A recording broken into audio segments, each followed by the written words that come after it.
हाय, hello, नमस्कार. आज आपण इथे शिरवाळे नावाचा प्रकार बघतोय, जो कोकणातील खूप पारंपरिक पदार्थ आहे. हा स्पेशली कोकणातली डिश आहे.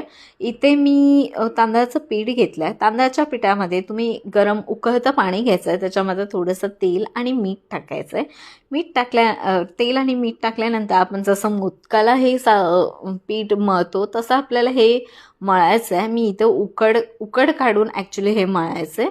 आणि त्यानंतर तुम्ही इथे बघू शकता, छोटे छोटे साईज करायचे आहेत आपल्याला इथे. जास्त पण मोठ्या नाही. एका पातेल्यामध्ये पाणी गरम करून त्याच्यामध्ये हे गोळे सोडायचे आहेत गरम पाण्यामध्ये, उकळत्या पाण्यामध्ये. त्याच्यामध्ये मी हळदीचं पान टाकलं आहे चांगला स्मेल येण्यासाठी.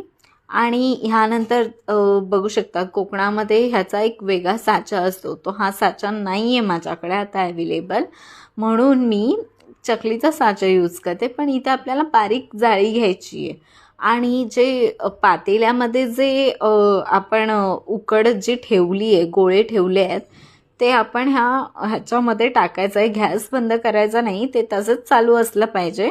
आणि त्यानंतर आपल्याला इथे हे गाळायचं आहे.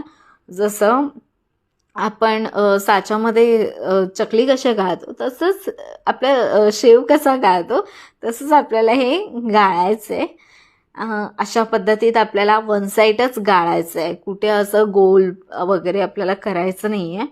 आणि त्यानंतर ह्याच्यासाठी आपल्याला ते बुडवून त्यामध्ये खायचं असतं. ह्यासाठी मी एक रस बनवणार आहे, नारळाचा रस बोलतात ह्याला.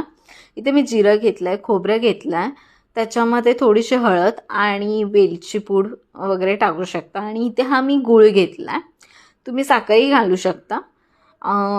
तर मग मी आता हे जे आपण वाटण करून घेतलं आहे, नारळाचं दूध ह्याच्यातून काढायचं आहे. हे आता जे बॅटन घेतलं आहे ते आपल्याला वाटायचं आहे मिक्सरला. तर आता मी हे मिक्सरला ग्राइंड करून घेणार आहे चांगलं.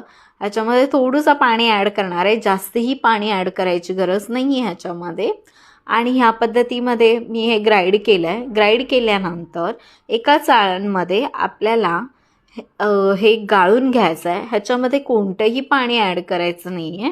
गाळून झाल्यानंतर आपल्याला त्याच्यामध्ये गूळ मिक्स करायचा आहे. जो आपण थोडासा गूळ जो घेतला आहे तो आपल्याला त्याच्यामध्ये ॲड करायचा आहे. तो चांगला वितळू द्या, मग त्याच्यामध्ये थोडासा मग तो चांगला टेक्स्चर येतो त्याच्यामध्ये.